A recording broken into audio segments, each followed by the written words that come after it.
Item ಯಾವುದೇ ಇರಲಿ try ಮಾಡಿ ಆಚಿ ಚಿಕನ್ ಮಸಾಲಾ. ಕೇಂದ್ರ ಸರ್ಕಾರದ ಮಹಿಳಾ ಮೀಸಲಾತಿ ಮಸೂದೆ ಈಗ ಭಾರಿ ಚರ್ಚೆಗೆ ಗ್ರಾಸವಾಗಿದೆ.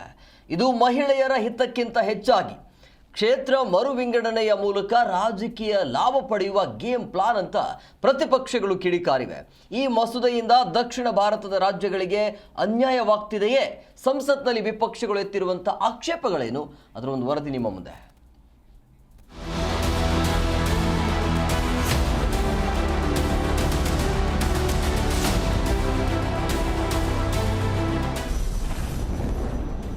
ಮಹಿಳಾ ಮೀಸಲಾತಿ ಹೆಸರಲ್ಲಿ ರಾಜಕೀಯ ತಂತ್ರ. ಕೇಂದ್ರದ ವಿರುದ್ಧ ವಿಪಕ್ಷಗಳ ಕೆಂಡಾಮಂಡಲ. ಕೇಂದ್ರ ಸರ್ಕಾರದ ಮಹಿಳಾ ಮೀಸಲಾತಿ ಮಸೂದೆಯನ್ನ ಕಟುವಾಗಿ ಟೀಕಿಸಿರುವ ಕಾಂಗ್ರೆಸ್ ಸಂಸದ ಗೌರವ್ ಗೊಗೊಯ್ ಇದು ಮಹಿಳೆಯರಿಗಾಗಿ ತಂದ ಮಸೂದೆಯಲ್ಲ, ಬದಲಿಗೆ ಕ್ಷೇತ್ರ ಮರುವಿಂಗಡಣೆ ಮೂಲಕ ರಾಜಕೀಯ ಲಾಭ ಪಡೆಯುವ ತಂತ್ರ ಎಂದು ಆರೋಪಿಸಿದ್ದಾರೆ.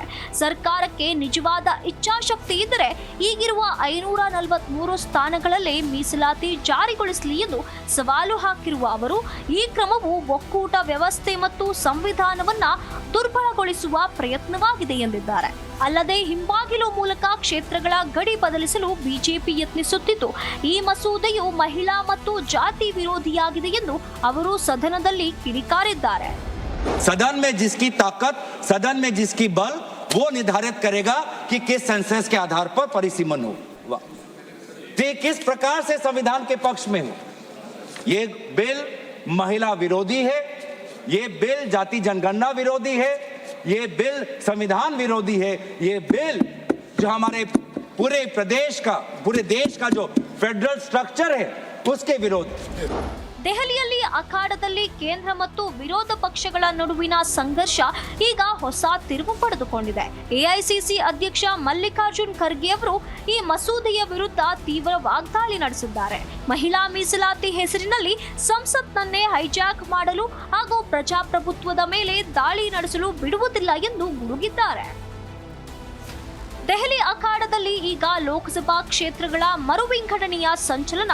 ಮಹಿಳಾ ಮೀಸಲಾತಿಯ ನೆಪದಲ್ಲಿ ಕೇಂದ್ರ ಸರ್ಕಾರ ಉತ್ತರ ಭಾರತದ ರಾಜ್ಯಗಳಿಗೆ ಮಣೆ ಹಾಕುತ್ತಿದೆಯೇ ಎಂಬ ಆತಂಕ ಈಗ ದಕ್ಷಿಣದ ರಾಜ್ಯಗಳನ್ನ ಕೆರಳಿಸಿದೆ.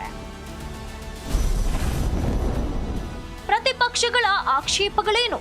ದಕ್ಷಿಣ ರಾಜ್ಯಗಳ ಕ್ಷೇತ್ರ ಹೆಚ್ಚಳದ ಪ್ರಮಾಣ ಇಳಿಕೆಯಾಗುವುದರಿಂದ ಒಕ್ಕೂಟ ವ್ಯವಸ್ಥೆಯಲ್ಲಿ ಅಸಮತೋಲನವಾಗುತ್ತದೆ. ಅಲ್ಲದೆ ವಿವಾದಾತ್ಮಕ ಕ್ಷೇತ್ರ ಮರುವಿಂಗಡಣೆಯನ್ನ ಜಾರಿಗೊಳಿಸುವ ಸಲುವಾಗಿಯೇ ಮಹಿಳಾ ಮೀಸಲು ವಿಧೇಯಕ ನೆಪವನ್ನ ಮುಂದಿಟ್ಟುಕೊಳ್ಳಲಾಗಿದೆ. ಇನ್ನು 2027ರಲ್ಲಿ ನಡೆಯಲಿರುವಂತಹ ಜನಗಣತಿ ಅಂಕಿ ಅಂಶಗಳ ಆಧಾರದ ಮೇಲೆ ಕ್ಷೇತ್ರ ಮರುವಿಂಗಡಣೆ ಮಾಡಬಹುದಿತ್ತು ಅನ್ನೋದು ವಿಪಕ್ಷಗಳ ವಾದ.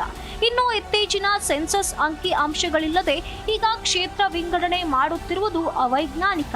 ಆಡಳಿತಾರೂಢ ಪಕ್ಷ ತನಗೆ ಅನುಕೂಲವಾದ ರಾಜ್ಯಗಳಲ್ಲಿ ಹೆಚ್ಚಿನ ಸ್ಥಾನ ಬರುವಂತೆ ಮಾಡುತ್ತಿದ್ದು ಅಧಿಕಾರದ ದುರುಪಯೋಗ ಮಾಡುತ್ತಿದೆ.